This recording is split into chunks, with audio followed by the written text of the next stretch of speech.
I've been watching a video, and I will link it in the description. I've been watching this video of a lot of the developers of 4th edition talking about their experiences and their journey and like the story of the development of D&D 4th edition and how it was coming out of 3rd, and like the reasons, the sort of like behind the curtain reasons for the way certain things ended up. And a lot of it I've been saying for a long time. A lot more of it I had suspicions of.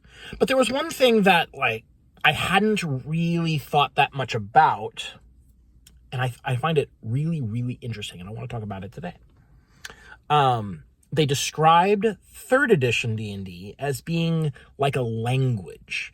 There's they painted a very specific picture about the world and how it works, and they tried to make sure everything was consistent within that world and representative of the way that the world is supposed to work.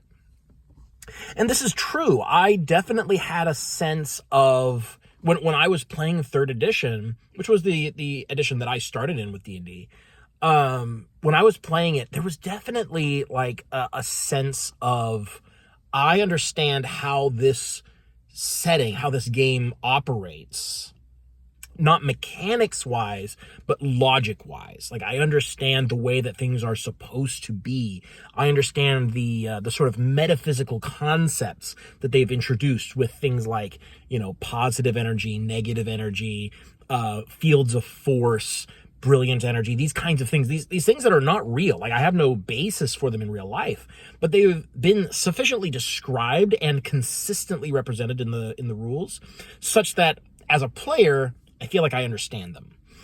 Now, as they correctly point out, this is something that takes a lot of investment. And I think the people who played 3rd edition probably had a lot of like mental and emotional investment, a lot of time investment, which is why when they switch over to 4th edition, which is not like a language as much as it's meant to just be a fun game. It's a game. Like they set out to make a good game and not this like game that communicates to you the way that things are supposed to work in the world. And I think that's really, really fascinating. And I think that they probably tried to move back and do that a bit more with 5th edition, what with the removing of what a gamer would call quality of life achievements or features. But the thing is that they didn't really do it well. It is reminiscent of a sort of amateurish conlang rather than like a really rich language with a culture and a history and years and years and years of development. Which I'm not saying that like 3rd edition is perfect. It is the furthest thing from perfect. But 5th edition does try to sort of fit in that space between the philosophies of 3rd and the philosophies of 4th, with trying to be, it's just a game, but also we're going to lean on a sort of internal logic that we are depending on the players to intuitively understand. And they don't do a good job of representing that to the point that you're going to consistently run it. Because that's sort of the thing that, thinking back on it now, with this in mind, I do notice that I don't recall such wide variations in how things are resolved and how things play out when I played 3rd edition. I think everyone that I played with, more or less, like, it felt like the same game. It definitely felt like the rules were consistent enough. They were convoluted, to be sure. Convoluted, needlessly complicated, unwieldy to the max. But they were understandable. If you put in the time to think about like what the rules are saying and what they are trying to represent, and you have that sort of system mastery under your belt, it would end up playing the same at each table. If in the same scenario, the rules would direct you towards the same kinds of resolutions. Whereas in 5th edition, it's kind of like, most cases are just ask the DM what they want to make up on the spot for how to resolve things. There are suggestions in the DMG. There's not a lot of actual guidance on how to handle any given type of situation, for the most part. Outside of fighting. Which is why, well, I don't know if I'm necessarily ready to make that argument, so we'll shelve that. So I just thought that was really interesting. And I am going to link the video. I actually haven't finished the video because it's extremely long, and I'm busy. I do things. But I did like, when they talked about the philosophy behind, like, third edition was a language. They didn't want to do another language when they were making fourth edition. There's no need. There's no, like, they didn't think that they could get people on board with that.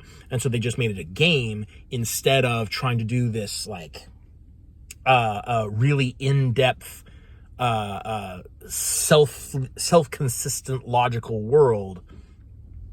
It's, and back in the day, we did discuss this in terms of, like, during the edition wars. I was there, Gandalf.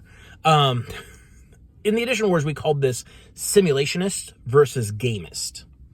And, you could fall on either side, or maybe you're somewhere in the middle, maybe you're neutral. I described myself as a gamist. Because, like, I didn't really care about the simulation aspect, for a number of reasons. But I do want to play a good game.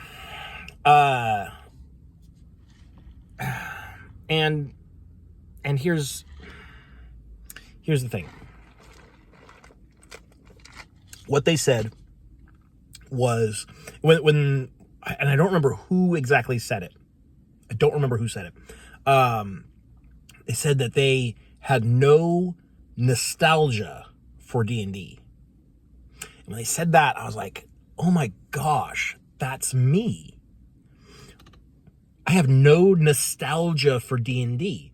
You don't show me something in D&D and be like, well, this is the way that it's been for decades. And I what I don't do is go, yes, the way it should be, because it's the way it was, it is the way it should be, it's the way it should always be. Like, I don't pine for the old days on account of them being the old days. I do sometimes pine for the old days because, specifically, I think that D&D has regressed quite a bit. So I pine for the old days when the majority of the D&D community was playing what I would term a good game.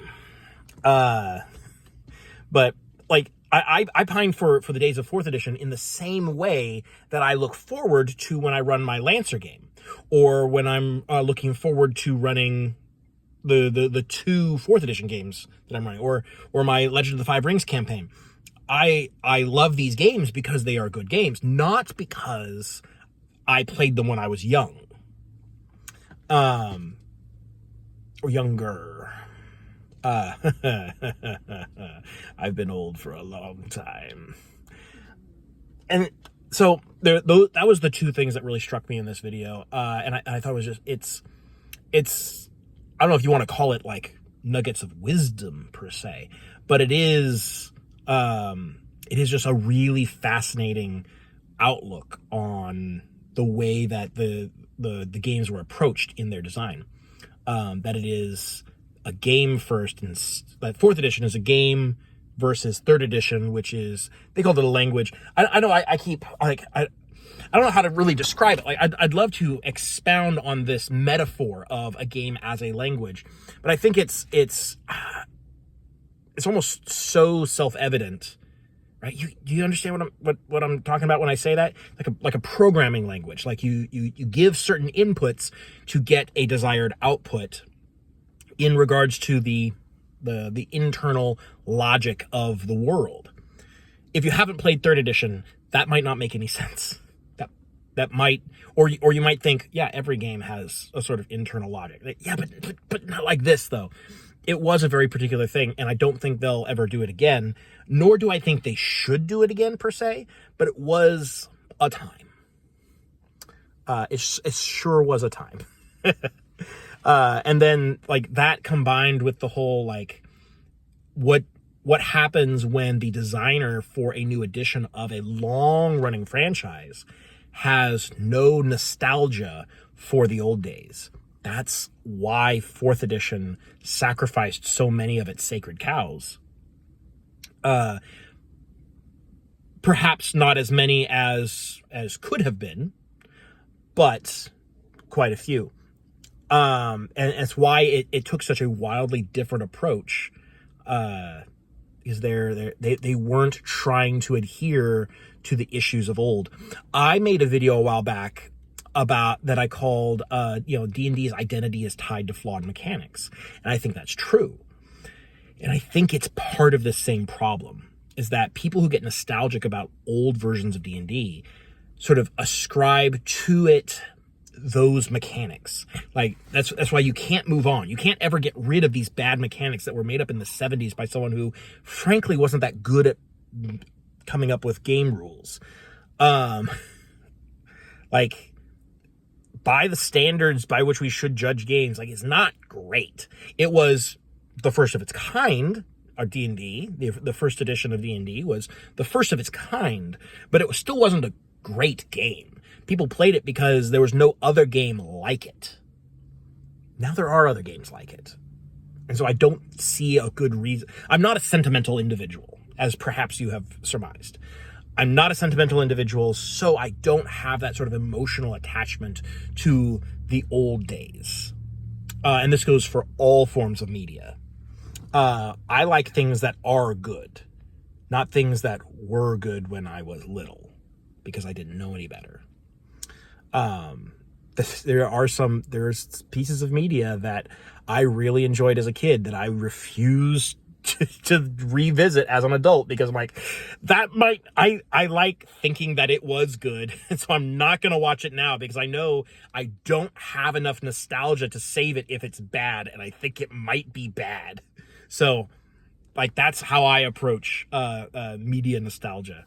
I just don't have it for D&D at all. Probably because I didn't start playing D&D until I was an adult. I didn't play it as a child. But also, that's just my nature. And so I think that's people like me who lack that sort of sentimental attachment to the old ways, or the old games and the old media and the old experiences. I think that's why 4th edition really appeals to me so much, because it doesn't try to play off of that. Could I make like a sort of moral argument, like, oh, it is better that 4th edition doesn't try to take advantage of your nostalgia. That makes it a better game, philosophically speaking. I don't know if I can necessarily make that argument. But I do know that 4th edition tries to be good on its own, as a game itself, as opposed to 3rd edition, and even more so 5th edition. 5th edition, I think, most of its initial success when it was released was based on the nostalgia factor. It evokes the ideas of older D&D. To the point that I think a lot of people bought into it just based on that alone. And there are other reasons for its continued success that have nothing to do with the game itself. But I do think that 5th edition really plays up the nostalgia aspect. That's why you have so many adventure modules that are just like ports in and reprints of old adventure modules. I want to say proportionately, like per capita, 5th edition has fewer new modules compared to its total number of modules than any previous edition of D&D.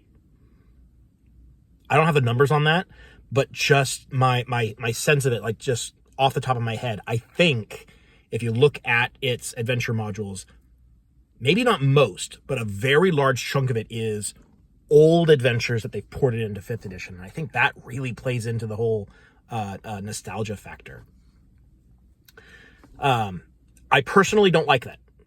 I don't like feeling like a game is trying to capitalize on my emotions, nostalgia being an emotion. I think I would rather just play a good game. But that's just me. I'm not a sentimental man.